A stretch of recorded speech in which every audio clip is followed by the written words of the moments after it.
Bayangkan suasana kota Takengon ini belasan ribu tahun yang lalu. Karena disinilah bukti peradaban awal nenek moyang kita ditemukan.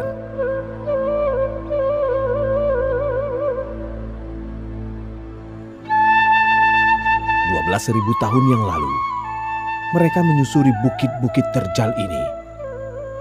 Bermigrasi dari daerah asal, wilayah antah berantah, di gugus rumpun Austronesia lain, mencari sebuah tempat domisili baru, penghidupan baru, hingga menemukan sumber air berlimpah di tepian Danau Lut Tawar, wilayah yang menjadi pilihan untuk berdiam.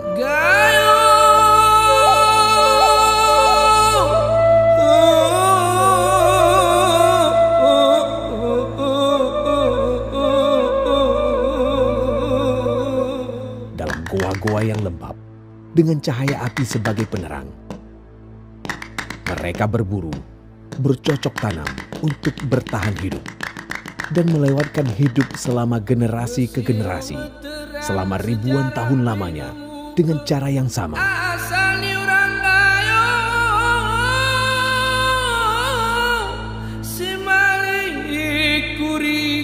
Hingga kehidupan berubah dengan budaya baru dan modernisasi.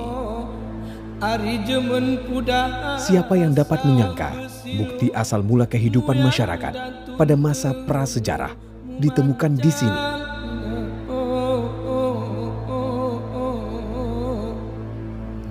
Gayo.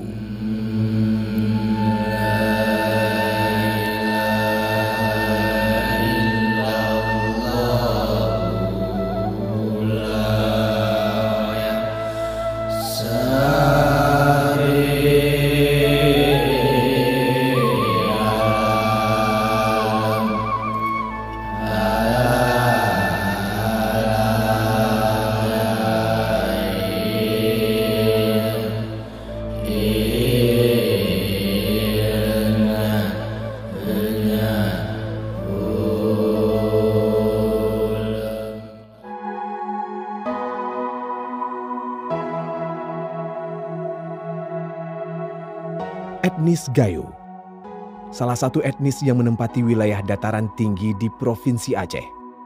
Salah satu wilayah dengan topografi indah berbukit di ketinggian 1.200 meter di atas permukaan laut, beriklim sejuk, hingga selain menjadi sentra penghasil tanaman seperti buah dan sayuran, juga menjadi salah satu daerah penghasil kopi Arabica terbaik di Indonesia, yang bijinya menjadi pilihan bagi retail kopi terkenal dunia. Bahasa Gayo adalah bahasa yang dipakai sebagai bahasa sehari-hari oleh suku Gayo. Bahasa Gayo termasuk kelompok bahasa yang disebut Northwest Sumatra, Barrier Islands, dari rumpun bahasa Austronesia yang juga mempengaruhi beberapa daerah lain, khususnya di Sumatera. Perang dunia deh. Mau coba bukunya, ada kayak buku ini? Ada, halaman 9. Soal ini nggak ke Kenny buah mana? Pokoknya ke buatannya. Kamu ngomong nggak ke? Enggak ya. Tanah Gayo meliputi pusat pegunungan Bukit Barisan bagian utara. Wilayahnya terpotong-potong oleh punggung-punggung bukit. Punggung bukit dimaksud merupakan hulu-hulu sungai besar dan penting seperti Krung Pesangan, Jambu Aye, Tripa, Tamiang, dan Sungai Perlak dengan beberapa anak sungainya. Bicara tentang rumpun Austronesia, ada hal yang menarik tentang Gayo dari konteks arkeologis. Sebuah penemuan yang menunjukkan siapa nenek moyang orang Gayo sebenarnya.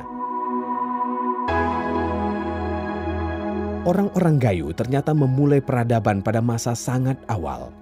Tidak jauh berbeda pada masa munculnya peradaban lain yang lahir di wilayah Sumatera. Ada beberapa penemuan situs arkeologi di wilayah Gayo dari periode Mesolitikum atau zaman batu pertengahan hingga masa pertengahan Masehi.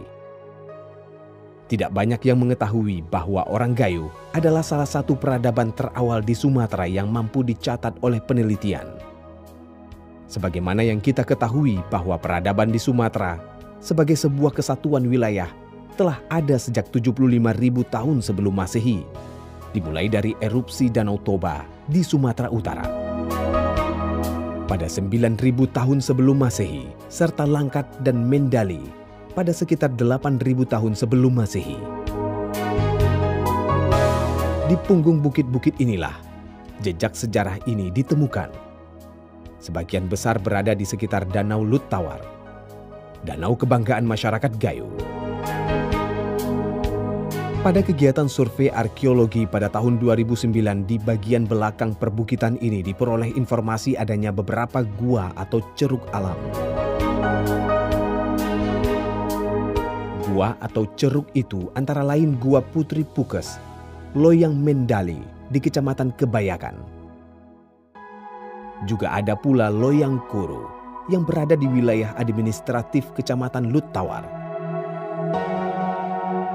Sementara di bagian perbukitan lain yang agak jauh dari Danau Lut Tawar terdapat Loyang Batu di Desa Isak, Kecamatan Linge. Selain itu ditemukan pula puluhan gua atau ceruk lain yang berada di dataran rendah bukit atau di atas ketinggian. Belum semua gua-gua tersebut dieksplorasi.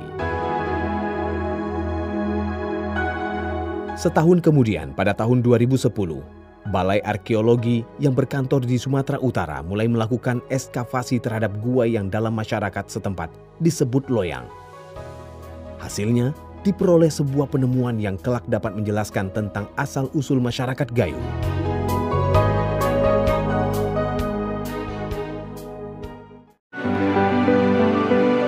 Austronesia adalah rumpun bahasa yang sangat luas dipergunakan di dunia, yang membentangi dari Madagaskar, Asia Tenggara, hingga ke wilayah Pasifik mendekati Suriname di Amerika Selatan. Rumpun Austronesia inilah yang dipercaya menjadi nenek moyang ras terbesar masyarakat Indonesia. Seperti alat untuk memotong dan berburu. Mereka memanfaatkan barang yang ditemukan di lingkungan sekitar, seperti kayu, batu, dan juga sisa tulang binatang maupun cangkang. Selain mengenal peralatan, mereka juga telah mengenal api untuk mengolah bahan makanan dan memperkuat fungsi peralatannya. Hasil perburuan tersebut mereka olah dengan memanggangnya pada bara api. Perubahan terjadi pada 7.000 tahun berikutnya setelah kelompok pertama datang. Bukti-bukti arkeologi menunjukkan adanya kedatangan kelompok manusia baru yang merupakan kelompok manusia kedua yang bermigrasi ke wilayah dataran tinggi Gayo ini. Pendatang inilah yang merupakan kelompok penutur bahasa Austronesia tersebut. Pada masa berikutnya, kelompok manusia Austronesia ini telah memiliki kemahiran membuat pola hias dengan cat warna merah pada peralatan tembikar mereka. Ada pula tembikar yang dihias dengan cara digores. Tembikar merupakan salah satu wadah yang digunakan sebagai tempat air, makanan, dan juga untuk kebutuhan religi. Semakin berkembangnya sebuah peradaban, maka dengan sendirinya terjadi pergeseran makna dari yang bersifat fungsional, perubahan peran menjadi kebutuhan estetika. Hingga pada hari ini, manusia telah berada di sebuah salah satu titik dengan kemudahan dan teknologi cukup tinggi, di mana segala hal yang ditemukan sejak awal abad ke-20 telah menjadikan kita sebagai manusia industri.